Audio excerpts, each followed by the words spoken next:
how India could play a meaningful role in the conflicts in West Asia.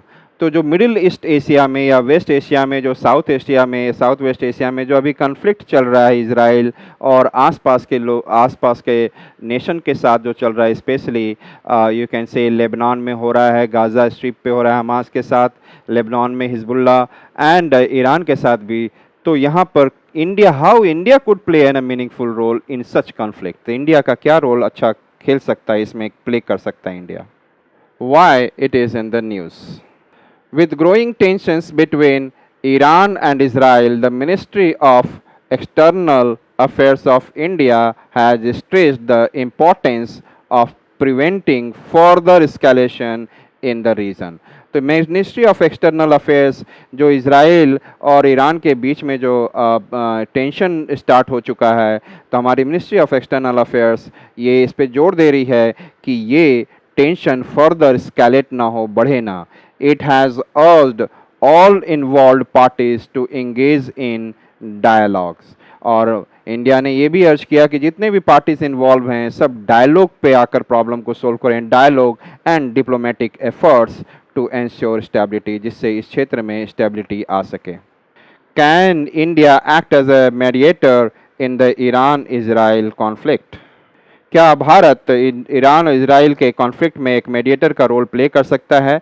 India has established a strong strategic and economic connections with both the Israel and Iran, which enable दोनों कंट्रियों के साथ अच्छा काफ़ी economic connection है।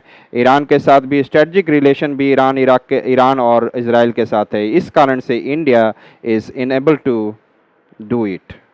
Such relation of India with Israel and Iran making India to enable it to serve as a communicator between the two nation। दोनों nation के बीच में इस प्रकार का इंडिया का स्ट्रेटजिक रिलेशन और इकोनॉमिक रिलेशन जो है इनके बीच में दोनों के साथ है, तो इसलिए India can play an what communicator और mediator between this two nation.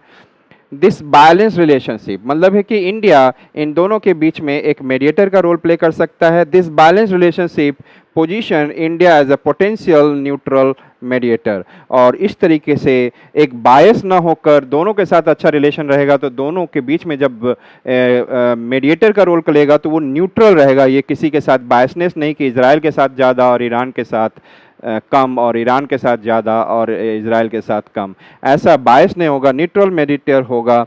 India's rising global stature and it's historical policy of non alignment, और भारत का जो हमेशा ही ग्लोबल लेवल पर ये एक चीज़ है और हिस्टोरिकली है कि इंडिया की पॉलिसी है कि किसी भी बड़े दो ग्रुप के साथ किसी के साथ नॉन अलाइंड नहीं होगा। And coupled with its advocacy for peaceful dialogue, और वो हमेशा एडवोकेट करता है कि पीसफुल डायलॉग हो and enhance its credibility as a mediator, और इस तरीके से भारत अपनी क्रेडिबिलिटी अपनी क्रेडिट को बढ़ाता है कि वो मीडिएटर का रोल प्ले कर सकता है। However it faces challenges in balancing its relationship with Israel, Iran and significant Arab states। फिर भी भारत के पास काफ़ी चैलेंजेस है भारत के लिए कि इजराइल, ईरान और उसके साथ अन्य अरब स्टेट्स के साथ एक रिलेशनशिप को बनाए, बैलेंसिंग रिलेशनशिप को बनाए रखना एक चैलेंज है भारत के लिए। What are India's strategic interest in West Asia? भारत का क्या स्ट्रेटजिक इंटरेस्ट है वेस्ट एशिया में? तो देखा जाए energy security. West Asia is vital for India's energy requirement, accounting for approximately 80% of its oil imports, because भारत का लगभग 80% ऑयल का इंपोर्ट होता है और वेस्ट एशिया एक ऑयल रिच रीजन है, तो जहाँ से इंडिया को चाहिए, इस कारण से एनर्जी सिक्योरिटी के लिए इंडियाज़ स्ट्रेटजिक इंटरेस्ट है।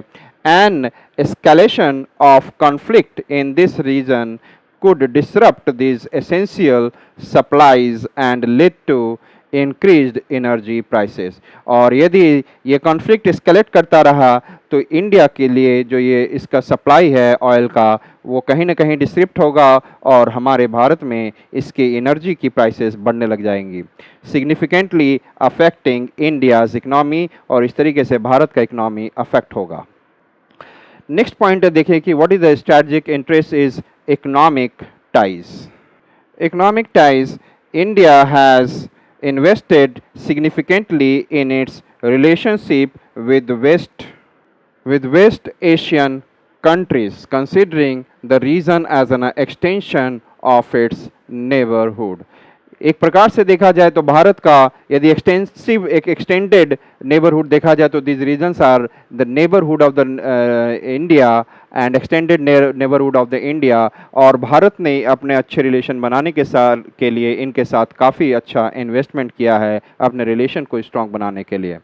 This includes trade partnership and investments, और इसमें है कि ट्रेड पार्टनरशिप है इनके साथ हमारा, एंड इन्वेस्टमेंट भी है साथ में, particularly with major Arab nations and Israel. तो अरब नेशन के साथ भी और भारत के साथ भी, वेस्ट एशिया का अरब नेशन के डिफरेंट रीजन के साथ भारत का काफ़ी अच्छा इन्वेस्टमेंट है और ट्रेड पार्टनरशिप है। तो हमने इकोनॉमिक कंसर्न को देखा, अब सिक्योरिटी कंसर्न को देखते हैं। India shares common concern with both Iran and Israel regarding terrorism. तो जो इंडिया है दोनों के साथ ही ईरान और इसराइल के साथ टेररिज्म के मुद्दों को हमेशा शेयर करता है, specially threats emerging from Pakistan and Afghanistan. जो स्पेशली अफ़गानिस्तान और पाकिस्तान से भारत पर जो थ्रेट टेररिज्म का होते रहता है उसको शेयर करता है।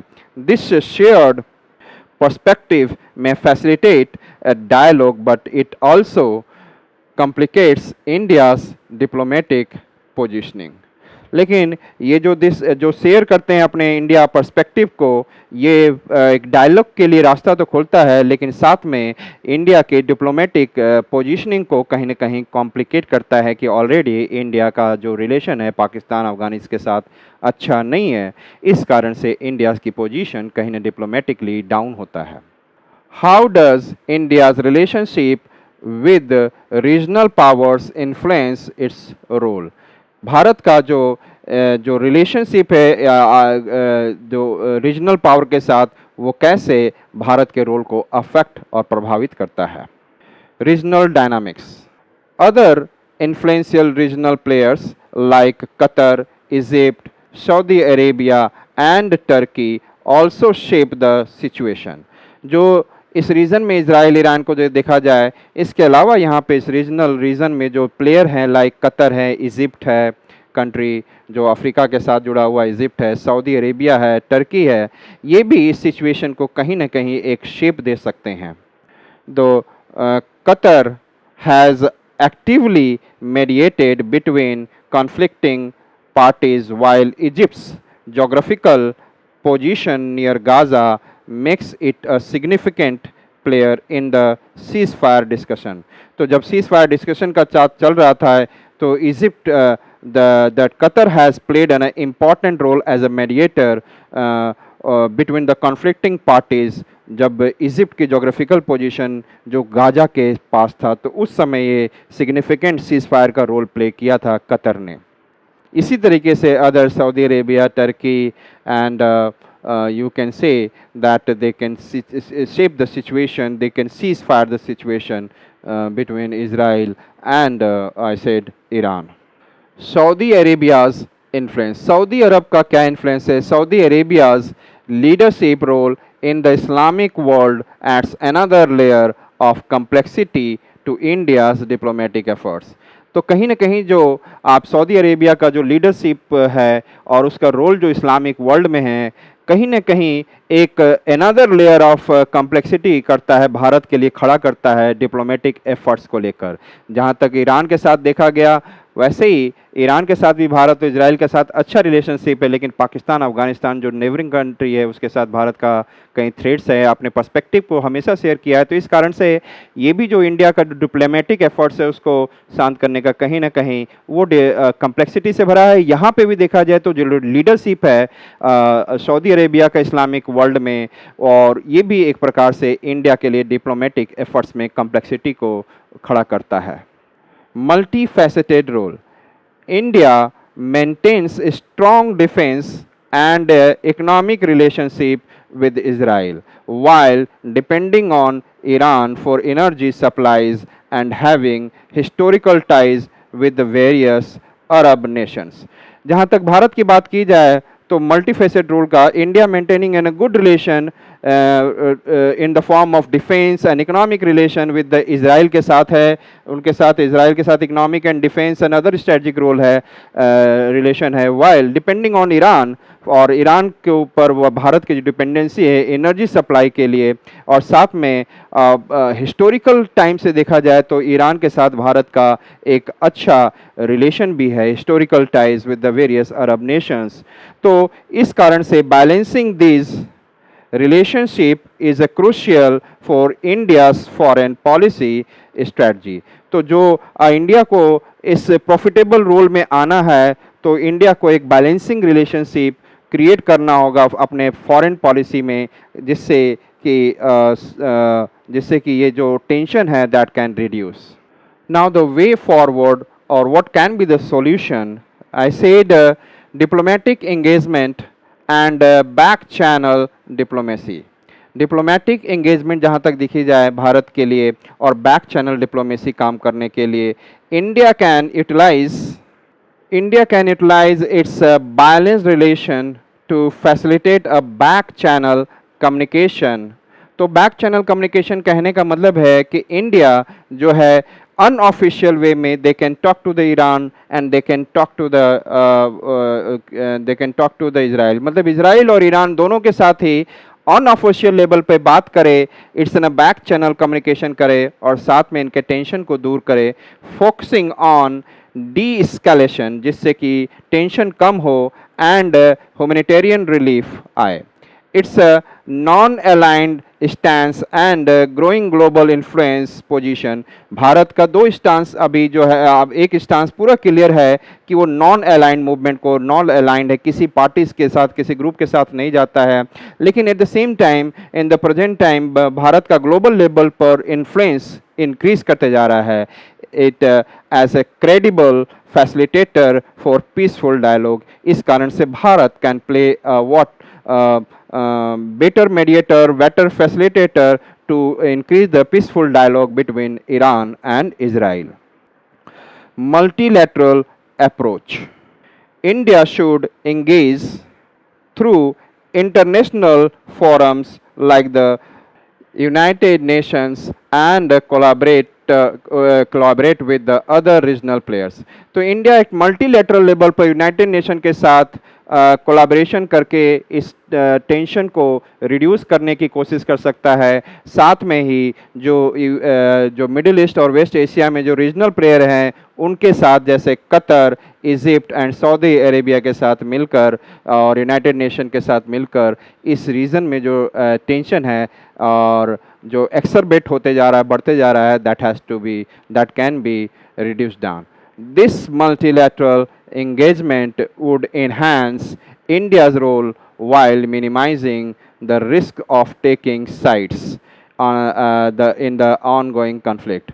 This multilateral engagement, इस प्रकार से यूनाइटेड नेशन और अरब नेशन के कुछ दूसरे प्लेयर हैं जैसे इजिप्ट, कतर और सऊदी अरेबिया को ले लिया जाए, तो इनके एंगेजमेंट से क्या होगा कि इन्हांस करेगा India's role while minimising the risk. जो इंडिया का रोल है जिससे कि उस रीजन में टेंशन और रिस्क कम हो और without taking sides of anyone and conflict को ख़त्म कर दिया जा सके।